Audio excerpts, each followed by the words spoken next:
Bertemu kembali dengan saya anak-anak, Ibu Sahda Maulana Sari. Hari ini kita akan belajar tentang kimia. Pada kesempatan hari ini kita akan belajar tentang hakikat ilmu kimia dalam kehidupan. Kimia dalam kehidupan. Apakah yang ada di pikiran kalian ketika mendengar kata kimia? Apakah zat-zat yang berbahaya selalu berhubungan dengan racun atau ledakan? Kebanyakan orang pasti berpikir seperti itu. Tanpa kita sadari, ilmu kimia tidak terlepas dalam kehidupan sehari-hari kita. Misalnya, kamu mandi menggunakan sabun, sarapan dengan minum susu, mencuci dengan deterjen. Kimia berasal dari bahasa Arab kimia, yang berarti perubahan benda atau zat. Sedangkan kimia berasal dari bahasa Yunani kemeia. Ilmu kimia adalah bagian dari ilmu pengetahuan alam yang fokus pada pembahasan tentang susunan, struktur, sifat, dan perubahan materi, serta energi yang menyertainya. Apa yang dimaksud dengan susunan, struktur, sifat, dan perubahan materi? Susunan materi yang dimaksud adalah tentang unsur, senyawa, dan campuran. Unsur adalah zat paling sederhana yang sudah tidak bisa dibagi lagi. Contohnya, natrium, hidrogen, oksigen, besi, karbon. Senyawa adalah zat yang terbentuk dari gabungan beberapa unsur dengan perbandingan tertentu. Contoh senyawa adalah CO2, H2O, CaCO3. Campuran adalah gabungan antara dua zat atau lebih, di mana sifat penyusunnya tidak berubah. Contoh campuran adalah larutan gula, susu, air kanji. Struktur materi menjelaskan tentang ikatan yang terjadi antar atom sampai terbentuk molekul unsur, molekul senyawa, atau molekul ion. Contoh molekul unsur adalah O2, N2, H2, dan P4. Contoh molekul senyawa adalah CO2, H2O, dan CaCO3. Contoh ion adalah Na+, Cl-, dan Ca2 positif. Sifat materi yang dimaksud lebih mengarah ke sifat-sifat kimia suatu zat. Misalnya, mudah terbakar, mudah mengalami korosi, mudah bereaksi dengan zat lain. Perubahan materi dibedakan menjadi dua, yaitu perubahan fisika dan perubahan kimia. Perubahan fisika adalah perubahan yang tidak menghasilkan zat baru. Contohnya, lilin yang dibakar, es mencair. Perubahan kimia adalah perubahan yang menghasilkan zat baru akibat adanya reaksi kimia. Contohnya, besi berkarat, kayu dibakar menjadi abu, nasi menjadi basi. Peran ilmu kimia dalam berbagai bidang. Dalam bidang biologi, sifat-sifat kimia dari berbagai material bumi dan teknik analisisnya telah mempermudah geolog dalam mempelajari kandungan material bumi, logam maupun minyak bumi. Dalam bidang pertanian, analis kimia mampu memberikan informasi tentang kandungan tanah yang terkait dengan kesuburan tanah. Dengan data tersebut, para petani dapat menetapkan tumbuhan atau tanaman yang tepat. Kekurangan zat-zat yang dibutuhkan tanaman dapat dipenuhi dengan pupuk buatan. Demikian pula dengan serangan hama dan penyakit, dapat menggunakan pestisida dan insektisida. Dalam bidang kesehatan, Ilmu kimia cukup memberikan kontribusi. Contohnya, penemuan jalur perombakan makanan seperti karbohidrat, protein, dan lemak. Hal ini mempermudah para ahli bidang kesehatan untuk mendiagnosa berbagai penyakit. Interaksi kimia dalam tubuh manusia dalam sistem pencernaan, pernafasan, sirkulasi, ekskresi, gerak, reproduksi, hormon, dan sistem saraf juga telah mengantarkan penemuan dalam bidang farmasi, khususnya penemuan obat-obatan. Dalam bidang hukum, ilmu kimia dibutuhkan ketika terjadi kejahatan-kejahatan ataupun pembunuhan. Dengan begitu, dibutuhkan sampel hasil tes DNA yang menggunakan ilmu kimia. Hakikat ilmu kimia adalah bahwa benda itu bisa mengalami perubahan bentuk maupun susunan partikelnya menjadi bentuk yang lain sehingga terjadi deformasi. Perubahan letak susunan ini mempengaruhi sifat-sifat yang berbeda dengan wujud yang semula. Ilmu kimia dikatakan pula sebagai pengetahuan, the central of science, karena pengetahuan tentang kimia dapat membantu memahami ilmu pengetahuan lainnya, termasuk dalam bidang fisika, biologi, geologi, astronomi, industri, dan kesehatan. Manfaat belajar ilmu kimia. 1. Pemahaman yang lebih baik terhadap alam sekitar dan berbagai proses yang berlangsung di dalamnya. 2. Mengubah bahan alam menjadi produk yang lebih berguna untuk memenuhi kebutuhan kita. Untuk selanjutnya, kita akan membahas tentang metode ilmiah. Ilmu kimia dibangun dan dikembangkan melalui kajian teoritis dan kajian empiris yang saling mendukung satu sama lain. Pengkajian teoritis merupakan usaha menerapkan hukum-hukum fisika dan teori matematika untuk mengungkapkan gejala alam. Pengkajian secara empiris merupakan usaha untuk menemukan keteraturan berdasarkan fakta yang ditemukan di dalam alam dengan menggunakan teknik atau metode ilmiah. Pengembangan ilmu kimia berdasarkan langkah-langkah sistematis disebut dengan metode ilmiah. Metode ilmiah adalah metode sains yang menggunakan langkah-langkah ilmiah dan rasional untuk mengungkapkan suatu permasalahan yang muncul di dalam pikiran kita. Ciri-ciri metode ilmiah. 1. Bersifat ilmiah. Artinya, penelitian bersifat rasional, dilakukan melalui prosedur yang sistematis dengan menggunakan fakta yang diperoleh secara valid dan kebenarannya bersifat objektif. Bersifat logis, artinya dalam memberikan argumentasi ilmiah, kesimpulan yang dibuat secara rasional berdasarkan bukti-bukti yang tersedia. Memberikan kontribusi artinya bahwa penelitian harus mengandung kontribusi atau nilai tambah teknologi yang ada. Analitis artinya bahwa suatu penelitian harus menunjukkan adanya proses yang tepat untuk mengidentifikasi masalah dan menentukan metode untuk pemecahan masalah. Bersifat konseptual artinya proses penelitian dijalankan dengan pengembangan konsep dan teori agar hasilnya dapat dipertanggungjawabkan. Bersifat empiris artinya metode yang dipakai didasarkan pada fakta di lapangan.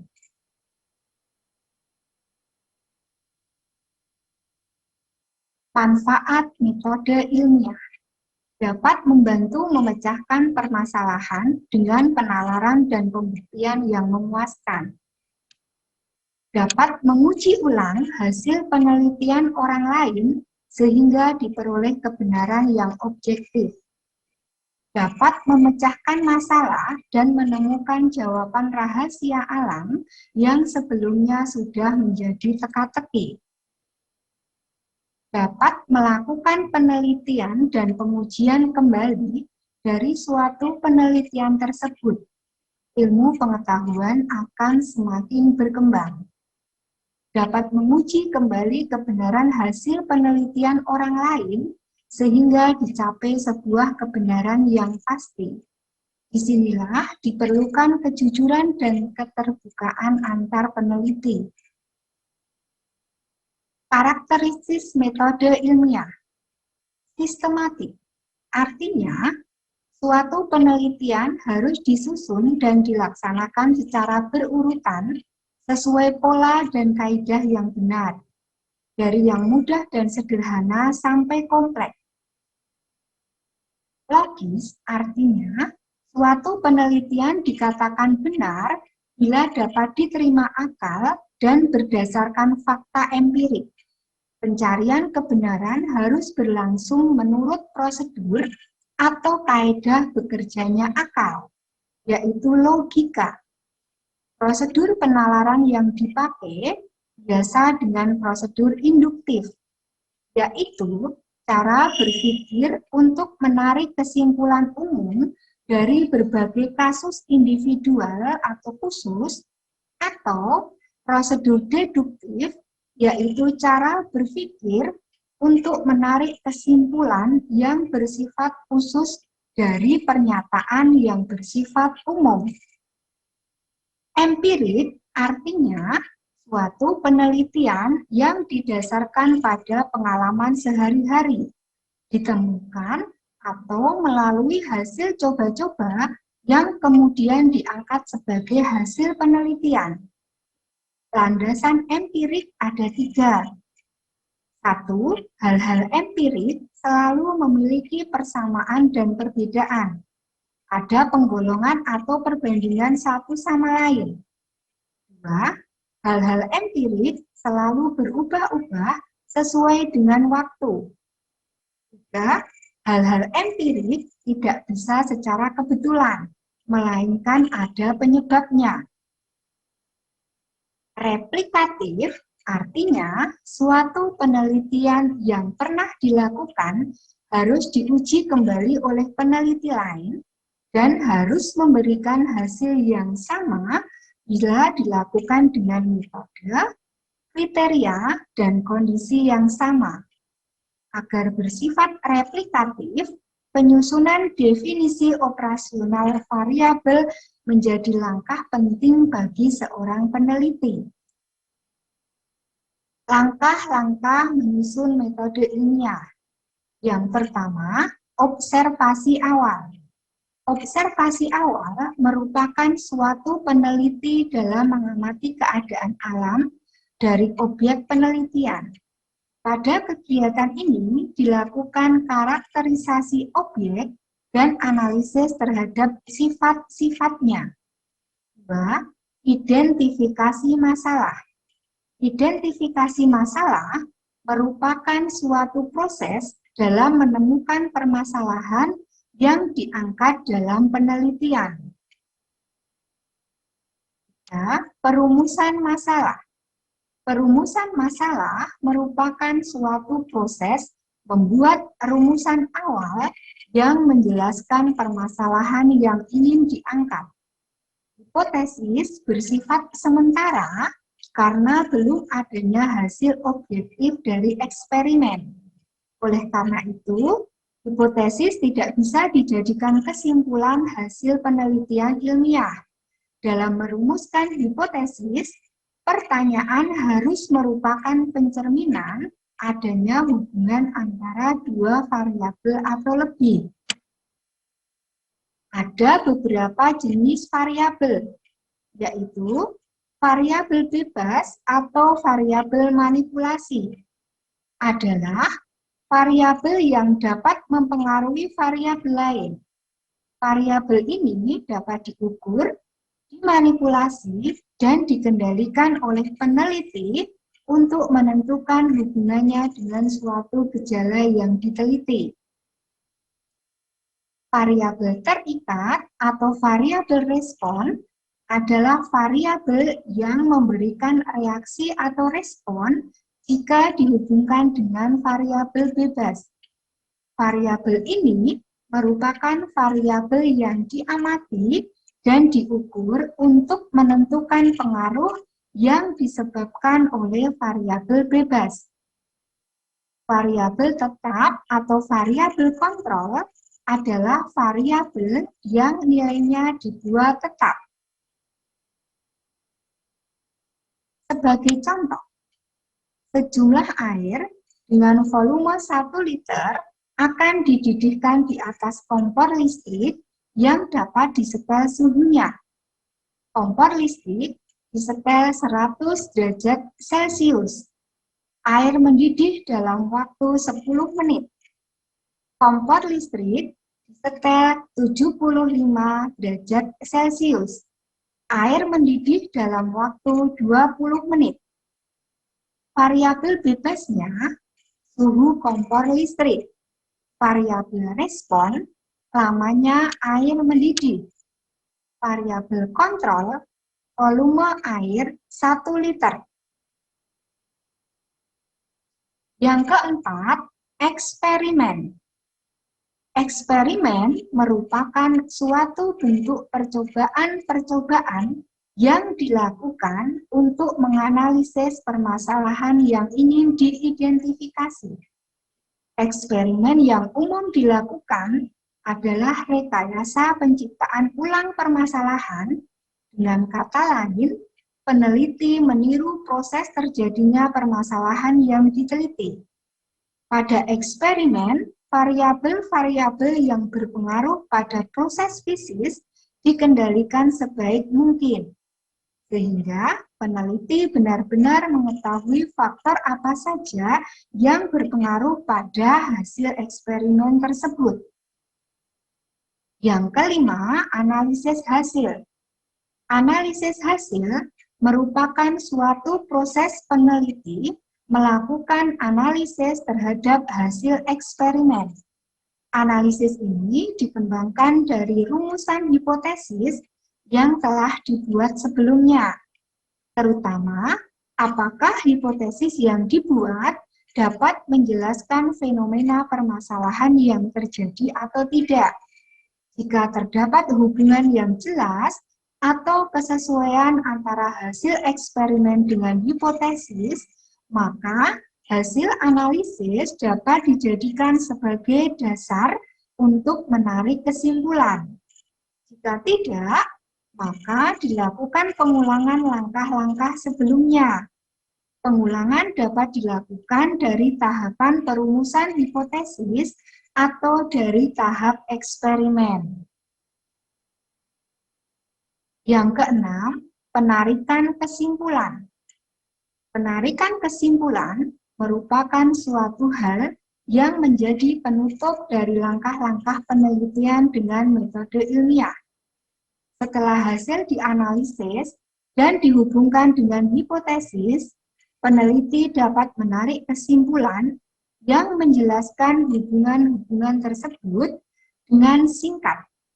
Kesimpulan sejatinya dibuat dengan jelas dan padat, menggambarkan inti dari eksperimen dan tidak keluar dari eksperimen yang dilakukan. Setelah selesai melakukan percobaan dan menyimpulkan, maka sebaiknya kesimpulan tersebut diuji kembali melalui percobaan lainnya. Jika kita mengulang eksperimen ini dan menghasilkan hasil yang sama seperti yang dilakukan peneliti sebelumnya, maka kesimpulan tersebut dapat digeneralisasi dan hasil ini dikenal dengan hukum atau hukum ilmiah. Baiklah anak-anak, untuk selanjutnya kita akan mempelajari tentang keselamatan kerja di laboratorium. Laboratorium adalah tempat riset ilmiah, eksperimen, pengukuran, ataupun pelatihan ilmiah dilakukan. Laboratorium dibuat untuk memungkinkan dilakukannya kegiatan-kegiatan ilmiah secara terkendali. Hal-hal yang harus diperhatikan ketika di laboratorium. Tidak boleh merokok, makan, dan minum di dalam laboratorium. Tidak boleh bersenda gurau di dalam laboratorium, mengingat banyak alat gelas yang mudah pecah dan adanya bahan-bahan kimia berbahaya. Tidak boleh memakai sepatu terbuka atau sandal karena berisiko jika terkena tumpahan cairan. Alat dan bahan harus digunakan sesuai dengan petunjuk yang diberikan oleh laboran. Tidak mencoba memegang alat dan bahan yang tidak diperlukan tanpa izin dari laboran. Mencuci tangan sebelum dan sesudah melakukan penelitian atau praktikum. Membuang sampah pada tempatnya. Memisahkan sampah padat dan cair. Sampah padat buang di tempat sampah yang telah disediakan, sedangkan sampah cair dibuang di bak saluran pembuangan. Membersihkan alat-alat yang telah digunakan dan mengembalikan pada tempat semula. Sebelum meninggalkan ruangan, periksa kembali dengan teliti keadaan di dalam laboratorium. Meja praktikum harus dalam keadaan bersih, keran air ditutup, dan kontak listrik dicabut. Alat keselamatan kerja, safety shower, sebagai pengaliran airan pada kondisi tertentu. Bak cuci sebagai sarana pencucian alat-alat yang sudah dipakai. Lemari asam sebagai tempat bekerja saat pencampuran bahan kimia berbahaya dan mudah menguap. Adanya sirkulasi udara yang bagus dalam ruangan sangat dibutuhkan untuk orang yang bekerja di laboratorium. Air wash, alat untuk menyemprotkan air pada mata ketika mata terkena bahan kimia. Air yang digunakan harus memenuhi standar air bersih. Perlengkapan kerja yang terdiri atas baju kerja atau jas lab, kacamata pengaman, sepatu tertutup, sarung tangan, dan masker. Pemadam kebakaran, selain alat pemadam api ringan atau biasa disebut dengan APAR, merupakan media pemadam kebakaran yang dalam tabung bertekanan. Selain itu juga perlu ada alat bantu pemadam kebakaran lainnya, seperti karung goni basah, pasir, dan baju tahan api. Alarm sebagai penanda terjadinya bahaya. Petunjuk arah keluar laboratorium merupakan tanda yang memberikan informasi kepada pekerja laboratorium jalan keluar dari ruangan dengan aman dan selamat ketika terjadi bahaya di laboratorium. Kotak P3K yang berisi obat-obatan standar seperti obat luka bakar, plester luka, kapas, antiseptik, dan kain kasa. Cara penanganan kecelakaan yang terjadi di laboratorium. Keracunan. Pertolongan pertama pada kecelakaan keracunan bahan kimia yang dikerjakan jika dokter belum juga tiba di tempat keracunan, di antaranya cuci bahan kimia yang masih kontak dengan badan, misalnya kulit, mata, atau organ yang lain. Upayakan pasien keracunan tidak kedinginan. Janganlah memberi minuman yang mengandung alkohol pada pasien karena akan mempercepat penyerapan toksik di dalam badan. Jika sulit bernafas, bantu dengan pernafasan dari mulut. Kemudian bawa ke rumah sakit. Luka bakar. Kebakaran dan luka bakar sebagai akibat kurang hati-hati dalam mengatasi pelarut-pelarut organik yang mudah terbakar, seperti ester, eter, aseton, alkohol. Hal yang sama bisa disebabkan oleh peledakan beberapa bahan reaktif seperti peroksida dan perklorat. Pertolongan pertama pada luka bakar yaitu apabila memungkinkan, segera bawa korban ke rumah sakit. Jika tidak, rendam bagian badan yang terbakar dalam wadah diisi air dingin. Janganlah tarik baju yang menempel di luka. Janganlah berikan minyak gosok, pelumas, odol, atau antiseptik. Janganlah memecah bagian luka yang melepuh. Apabila korban sadar, berikan minuman larutan garam. 1/4 sendok teh setiap gelas 200 cc. Berikan 1 gelas setiap jam. Luka kulit. Luka kulit sebagai akibat bekerja dengan gelas atau kaca maupun karena tertusuk benda tajam. Pertolongan pertama pada luka karena tertusuk benda tajam, diantaranya cabut benda itu dengan hati-hati, dekontaminasi luka, desinfeksi luka, berikan obat pada luka, berikan pembalut pada luka supaya tidak terkontaminasi, laporkan pada petugas. Jika luka sangat kronis, mencari pertolongan medis. Simbol bahan kimia berbahaya. Jika terdapat gambar seperti tengkorak, berarti bahan kimia tersebut beracun. Jika ada tanda silang, berarti bahan kimia tersebut berbahaya.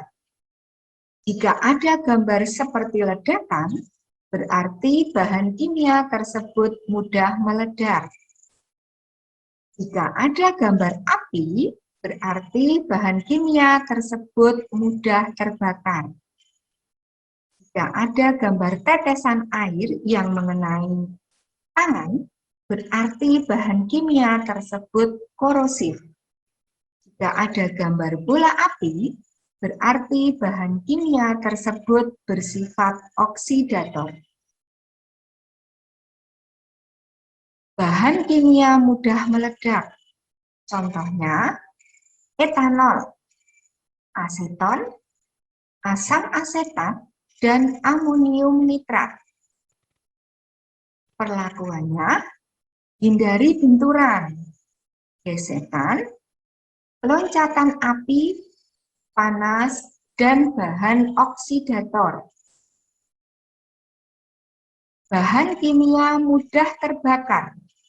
Contohnya, belerang, logam alkali, alkohol, dan hidrogen.